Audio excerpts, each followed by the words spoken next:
I heard something recently. A writer who was not a copywriter was referencing these two types of writing.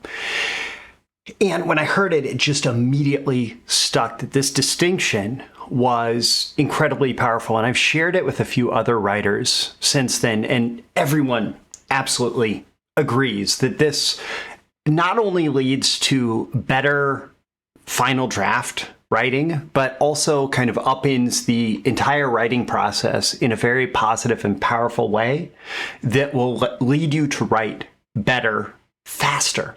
Now, I'm specifically in this episode going to talk to you about how to write better sales copy faster and how to apply this as a copywriter.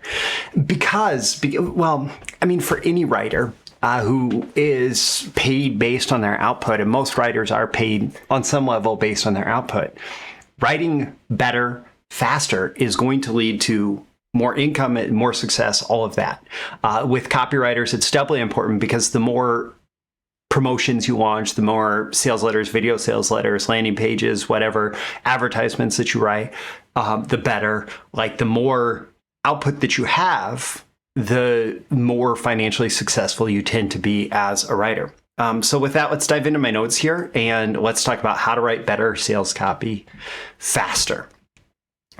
First things first, I'm not telling you to churn out crap. In fact, if you do this, the output, the quality of the output will only increase because it's an essential part of this two types of writing. So as part of a testimonial, kudos that he gave to me, Mark Ford said, "Good thinking is the essence of good nonfiction writing." And Mark Ford is well known under his pen name Michael Masterson for writing about marketing and business and copywriting. He's a partner in a $1 billion plus publishing company that largely drives revenue through copywriting. And so he knows a thing or two about good writing, good nonfiction writing, and good copywriting. And in general, I 100% agree with Mark. When you think better, you write better. When you think better, you write better. And so much of what I do and what I teach is focused on helping you think better about marketing, copywriting, all of that, because I know that that makes you a better writer, a better copywriter, right? But I think that this does kind of set up a trap for you if you're not paying attention, that you might focus so much on the thinking that your quantity of output goes down significantly. And that won't help you ultimately be more successful as a writer, because you don't want to get stuck in that thinking process. And in fact, what I'm going to teach you today shows you that you don't even have to think before you write. Now, that may seem a little bit silly, but it'll make sense here in just a second. So there's two types of writing. Which one do you want to do first? The two types of writing are writing to think and writing to share. Writing to think and writing to share. And this was the distinction that to me jumped out and screamed as like, hey, this is very, very powerful thinking. So when you are writing to think, the intention is not to share what you are writing. The intention is to just get ideas, to capture ideas, to capture thinking. And actually, as you're capturing thinking, what's happening is your brain is actively processing whatever it is that you're writing about, and it forces you to clarify ideas. It forces you to bring together ideas. It forces you to support your ideas with anything tangible that's going to work its way into the writing, right? And so you write to think. And it does not have to be great writing. It doesn't even have to necessarily be like complete sentences or anything like that. It's, again, just about capturing the ideas going through your head versus writing to share, which is what we often do as professional writers. We're writing to put something out into the world. And, as a sales copywriter, oftentimes that's sales copy, right? But that is a completely different type of writing. And a lot of times what we're doing is we're trying to think ahead of time. And then when it comes out, we are hoping that it's as close to the final product as possible. And that really actually, it forces you to do a lot of thinking in your head. It forces you to do what should be done on paper in your mind and try to hold on to it. And then when you're putting it on the page, it's just a process that is slowed down by not having gone through the thinking process on paper first. Now, quoting Earl Nightingale, founder of Nightingale Conant, ideas are slippery fish. They seem to have a particular knack of getting away from us. Because of this, the creative person always had a pad and pencil handy. And I will say, like, one of the most effective things that you can do as someone who is a paid writer is to always be capturing ideas and capture them as quick as possible. I have lots of great ideas, and many of them, if I forget to capture them, are gone forever. And at this stage of the process, it's fine if the ideas you're capturing are bad, right? If you capture a fish that is not, if you catch a fish that's not so good to eat or not fully grown or whatever, right? You can throw it back. Right? The whole point is to capture it as quick as possible and to have it there on the page for you to make a decision what to do about it. Now, profanity warning. There is a strong recommendation, and this is completely correlated with what I'm talking about here with the two types of writing, by professional writers to write a shitty first draft. And really, the whole idea of this is just to capture your thinking on paper, to get all of your thinking out on paper. And like, I have a journal sitting next to me.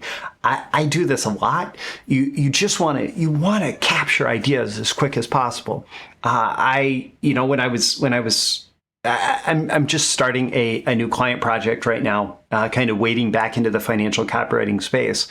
And I had something that I knew was not a final idea, but I knew that there was something to it. And I knew that there was an opportunity to coalesce much of the research that I've been doing around this project by opening up a Google document and just starting to write copy. And it doesn't have to be final copy. It can all be thrown away. In fact, I think it is all going to be thrown away. It doesn't need to be shareable. It definitely does not need to be that copy that's going to show up on the landing page, right? But the whole point is just to get some words on paper that I can react to, that I can say, that's not good enough. Oh, that piece is great. That piece is really useful. I'm going to carry that over into the next iteration of the document. And actually, I've already created version 2.0 of the document, and I'm twisting it around using some of the thinking that went into the first document. And this next one might also be writing to think. I don't know, but it's about getting that idea captured as much as possible. And one of the cool things that happens when you take this approach is when you write copy fast, when you write anything fast, it has a whole extra energy. Now, my high velocity copywriting program is named that for a reason. Other copywriters, Scott Haynes, the late Scott Haynes, he had a program called Speed Copywriting Secrets. Many other copywriters have recognized that when you write copy fast, it tends to perform better. It tends to have an energy to it that keeps the reader engaged, right? And if you are writing to present, it's going to be really hard to, if you're writing to share, it's going to be really hard to have that energy to it versus embracing the fact that this first draft is not necessarily going to be the best, right? This first draft does not have to be final. This first draft is really just me trying to get a bunch of thoughts on paper. And so I can write this first draft as fast as possible to get as many of these ideas out as possible, right? And that's going to give it the energy that it needs to capture the reader's attention, to pull the reader in, to pull the reader along. It's going to make the copy do what Marty Edelston said that great copy does, which is make you vibrate. And so the real purpose of this first draft is to give you something to edit or to rewrite. Ultimately, that good nonfiction, good thinking is the essence of good nonfiction writing from Mark Ford. This is about getting some of that thinking down so that you can edit it later. And if it has that velocity, in the first draft, yes, you can chop things up, you can move things around, you can reorganize, but the essence of it will still have that high velocity, right? And so that first draft is giving you all the raw thought that you can then use to refine, to make it into a good final product. And the other thing that it's doing is it's setting you up for this other part of the process that is often kind of a hidden factor behind a lot of really successful marketing promotions, which is it gives you the opportunity to make it a team effort. It's, hey, this is the idea that I'm working with. This is some of the copy that I'm working with. And how can we make it better? So like when I do a copy review with someone, a lot of times what's going on is a conversation back and forth. Like I have this draft that's maybe not the first draft. It's maybe they did a first draft and then they've done some editing and they've done some reworking and they've done some refining.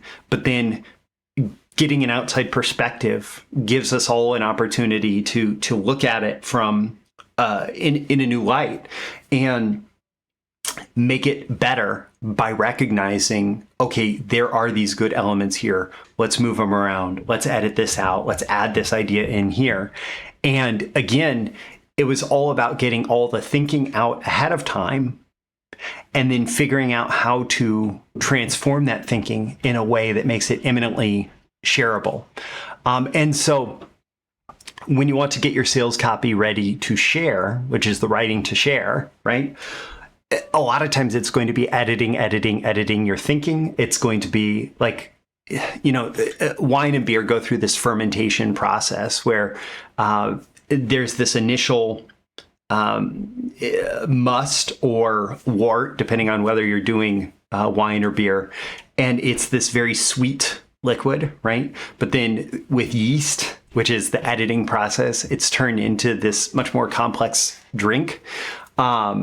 And good writing is going to require kind of this fermentation process. And oftentimes there's some time involved, right? Where you are letting it sit and then you're able to react to it, right? It starts with writing to think, you're getting it all on the page, and then you're able to react to it through time, and you're able to make it better and make it better and make it better, right? But it is also important to remember that good enough is good enough. And Dan Kennedy teaches us to get our writing to a good enough spot, which may only be 95% of its potential. But at some point, you want it to be shared, because that sales copy is going to perform best when you actually share it in the marketplace, right? And so you write to think, you get it out of your head as fast as possible. You go through the editing process, right? You turn it into writing to share. But you never get it to perfect, and you should never try to get it to perfect, because the only way that it's going to start generating results is if you get it in the marketplace and you ask them to take action. So my call to action for you at the end of this episode is ask yourself, how can you use this lesson to write better sales copy faster? Don't forget to like and subscribe so you get more content like this delivered to you. I mentioned my high velocity copywriting course. That link is included in the description, along with a link to my private copy review service if you're interested in speaking with me about your copy and getting it ready to see the market. I'm Roy Furr, this Breakthrough Marketing Secrets, and I'll catch you again in the next episode. See you soon. Thank you once again for tuning in to this daily episode of Breakthrough Marketing Secrets. Remember, check out the links with this episode for even more value. Now make sure you like, comment, share, subscribe, and engage in every way you can to keep this show going and growing and delivering daily value to you. I'll catch you soon for your next big breakthrough.